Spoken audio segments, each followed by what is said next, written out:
राष्ट्रीय स्वयंसेवक संघ के 100 वर्ष पूर्ण हो गए हैं। आरएसएस के 100 वर्षों के इतिहास का ये एक अहम पड़ाव है। इस यात्रा में कई लोग सहयोगी और सहभागी रहे हैं। राष्ट्रीय स्वयंसेवक संघ के 100 साल पूरे होने पर सिविल लाइंस विधायक गोपाल शर्मा ने फर्स्ट इंडिया से बातचीत में कहा कि महान क्रांतिकारियों ने अपनी जीवनियों में लिखा है कि डॉक्टर केशव बलिराम हेडगेवार ने प्रतिज्ञा की थी, मैं आजीवन ब्रह्मचारी रहकर राष्ट्र के उद्धार के लिए, देश की आजादी के लिए काम करूंगा। इस दौरान विधायक गोपाल शर्मा से खास बातचीत की सहयोगी हिमाद्री शर्मा ने। संघ का शताब्दी वर्ष यानी कि संघ ने अपने 100 साल पूरे कर दिए हैं। राष्ट्रीय स्वयंसेवक संघ, जिसका नाम सुनते ही मन में राष्ट्रभक्ति का एक भाव उमड़ता है और हर कोई देश रक्षा के लिए उद्यत हो उठता है। और ऐसे में आज संघ के जब 100 वर्ष पूरे हो चुके हैं तो हमारे साथ स्टूडियो में मौजूद है सिविल लाइंस विधायक गोपाल शर्मा जी, और उनसे जानेंगे कि कैसा ये सफर रहा। सर, बहुत बहुत स्वागत है आपका। सबसे पहले सर मैं आपसे ये जानना चाहूंगी कि जब हेडगेवार साहब ने संघ की स्थापना की थी, यानी कि 100 साल पहले और आज के समय में क्या अंतर आप देखते हैं और क्या कहना चाहेंगे जब ये 100 साल पूरे हो? परम पूजनीय डॉक्टर हेडगेवार जी जैसे व्यक्तित्व जो प्रारंभ में कांग्रेस से जुड़े हुए थे, उसके पहले क्रांतिकारी थे, त्रैलोक्यनाथ चक्रवर्ती और नलिनी किशोर गुहा जैसे महान क्रांतिकारियों ने अपनी जीवनियों के अंदर लिखा है कि केशव बलिराम जी हेडगेवार ने सिंह की मुद्रा के अंदर खड्ग हाथ में लेकर प्रतिज्ञा की थी कि मैं आजीवन ब्रह्मचारी रह करके राष्ट्र के उद्धार के लिए, भारत की आजादी के लिए काम करूंगा।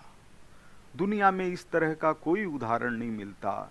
डॉक्टर हेडगेवार जी ने शपथ ली थी कि जिस तरह से गरुण जी महाराज ने अपनी माता वनिता को दासत्व भाव से मुक्त करने के लिए पाताल जाकर अमृत लाने का काम किया था, उसी तरह से मैं केशव बलिराम हेडगेवार, वंजारा का निवासी, आजीवन ब्रह्मचारी रह करके अपनी भारत माता को दासत्व भाव से मुक्त करूंगा।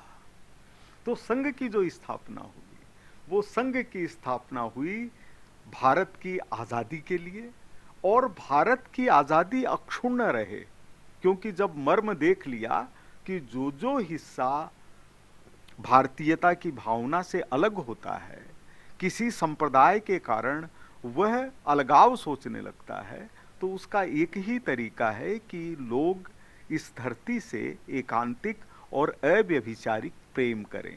यानी इस धरती पर रहने वाला हिंदू धर्म के किसी भी हिस्से को स्वीकार करे, कोई दिक्कत नहीं है। इस्लाम को स्वीकार करे, कोई दिक्कत नहीं है। ईसाइयत को स्वीकार करे, कोई दिक्कत नहीं है। वैष्णव रहे, शैव रहे, मूर्ति पूजक रहे, नहीं रहे, लेकिन उसके मन में ये भाव होना चाहिए कि इस देश में रहने वाला व्यक्ति एक राष्ट्र का नागरिक है और राष्ट्र को हिंदू संस्कृति और हिंदू परंपरा जोड़ती है। इस भाव के साथ परम पूजनीय डॉक्टर हेडगेवार जी ने संघ की स्थापना की।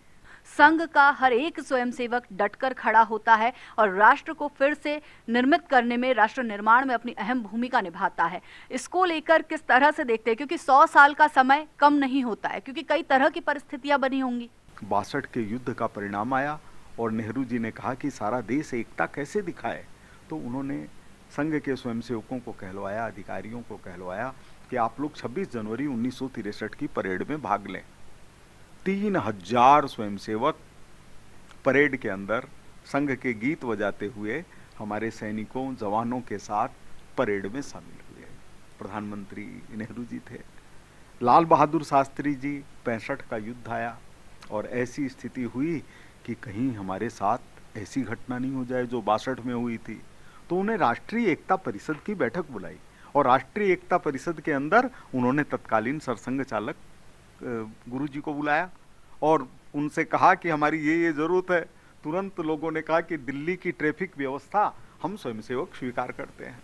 दूसरे दिन नेकर पहन करके सभी स्वयंसेवक दिल्ली की सड़कों के ऊपर खड़े नजर आए कि यहाँ किसी जवान को लगाने की जरूरत नहीं है। सैनिकों की तरफ से फोन आया, बोले रक्तदान रात को ही चाहिए, हमारे सैनिक घायल हैं। तुरंत लाइन लग गई उसी समय। तो यह जो संघ का भाव है, अभी धराली के अंदर आपदा आई अपने गुजरात के अंदर भूकंप आया, जयपुर के अंदर जब बाढ़ आई तो संघ ने एक नगर ही बसा दिया नया। तो इस तरह से जब भी कोई ये आपदा आती है तो संघ का स्वयंसेवक सोचता है कि संघ का स्वयंसेवक होने के साथ मैं भारत माता का आराधक हूं, तो मेरी जो जिम्मेदारी है उसको किससे पूछने की जरूरत नहीं है। उसको ये पता है कि कोई विपदा आई तो स्वयंसेवक के नाते मेरा धर्म है कि मैं वहां मौके पर मौजूद रहूं और जो सेवा करना है वो करूं। बिल्कुल। और सर, जैसा कि हम देखते हैं कि 100 साल राष्ट्रीय स्वयंसेवक संघ के पूरे हो चुके हैं और इन 100 सालों में कई ऐसे किस्से होंगे जो अब कहानी बन गए हैं, जैसा कि आप और मैं चर्चा भी कर रहे हैं इस बारे में। लेकिन साथ ही साथ एक सवाल मेरा ये भी है सर कि 100 साल का एक समय बीता और वर्तमान जिस युग में हम जी रहे हैं उस युग में संघ ने एक परिवर्तन का दौर भी देखा, काफ़ी सारे परिवर्तन जो है संघ में देखने को मिले, लेकिन फिर भी उसके पीछे जो राष्ट्रभक्ति मूल है वो मूल कभी नहीं डगमगाई। कई बार संघ पर कई तरह के आरोप भी लगे, लेकिन संघ हमेशा उन सबसे दूर रहा और हमेशा तटस्थ संघ रहा। आज की अगर हम बात करें तो प्रधानमंत्री नरेंद्र मोदी की तरफ से स्मृति सिक्का जारी किया गया, साथ ही साथ डाक टिकट जारी किया गया। क्या कहेंगे वर्तमान परिप्रेक्ष्य में संघ के इस 100 सालों को लेकर? आपको सुन करके हो सकता आश्चर्य हो, और नहीं तो आप संस्कृत के अध्येता हैं, आपकी जानकारी के अंदर भी हो सकता है कि 1952-53 के अंदर ये प्रस्ताव पास किए जाते थे कि होली दिवाली को राष्ट्रीय पर्व की तरह मनाया जाए। तो यानी उस समय एक ऐसा दौर आया जबकि होली मनाने को भी लोग ये सोचने लग गए कि ये देश का त्योहार नहीं है। तो ऐसी स्थिति के अंदर संघ ने जो वैचारिक परिवर्तन किया, अटल जी जैसे राजनेता निकले, उनका कोई शत्रु नहीं था। वो कहां से निकले? संघ की गंगा से निकले। प्रधानमंत्री आदरणीय मोदी जी, विश्व के अंदर तटस्थ भाव से कोई देखे तो उनसे बड़ा कोई नेता नहीं है, उनसे बड़ा कोई नेता नहीं है। आप किसी भी देश के राष्ट्राध्यक्ष के पीछे की कहानी को जानेंगे तो तमाम तरह की बातें मिलेगी, लेकिन मोदी जी 25 साल से एक तपस्वी की तरह से जो राष्ट्र को दे रहे हैं वह संस्कार उन्होंने संघ से ही प्राप्त किए। और ऐसे और कितने ही लोग हैं जिन्होंने अपने जीवन का बलिदान दे दिया। सोमनाथ शर्मा को कश्मीर के अंदर रास्ता बताने का काम जिसने किया वो 14-15 वर्ष का बालक एक स्वयंसेवक था। एक बार नेहरू जी से कांग्रेस का झंडा नहीं फहर पाया क्योंकि वो बहुत ऊंचाई लिए हुए था और उलझ गया। अधिवेशन कांग्रेस का है, नेहरू जी झंडा फहराने वाले हैं, एक स्वयंसेवक बल्ली के ऊपर चढ़ा और जाकर के उसने झंडे को ठीक कर दिया और नेहरू जी ने झंडा फहरा दिया। उस स्वयंसेवक को इससे मतलब नहीं था कि वो कांग्रेस का अधिवेशन है, उसको लग रहा था कि ये देश की आजादी के लिए काम कर रहे हैं तो झंडा तो फहरना ही चाहिए।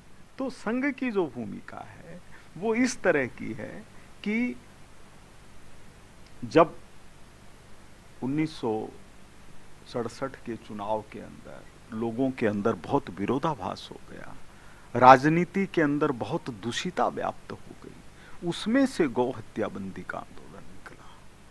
आज भी मुझे ध्यान आता है, अभी मैंने एक आर्टिकल पढ़ा पंडित दीनदयाल जी उपाध्याय का, उन्होंने कहा कि ये गौ हत्या बंदी का आंदोलन क्यों चलाया जा रहा है।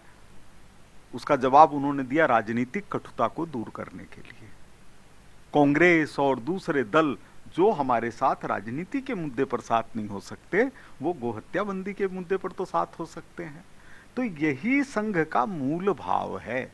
जैसे इमरजेंसी लगी, कितने ही लोग मर गए, कितने ही लोगों के साथ यातनाएं हुई और संघ के हजारों स्वयंसेवकों को 19 महीने तक जेल में बंद रहना पड़ा, परिवार बर्बाद हो गए।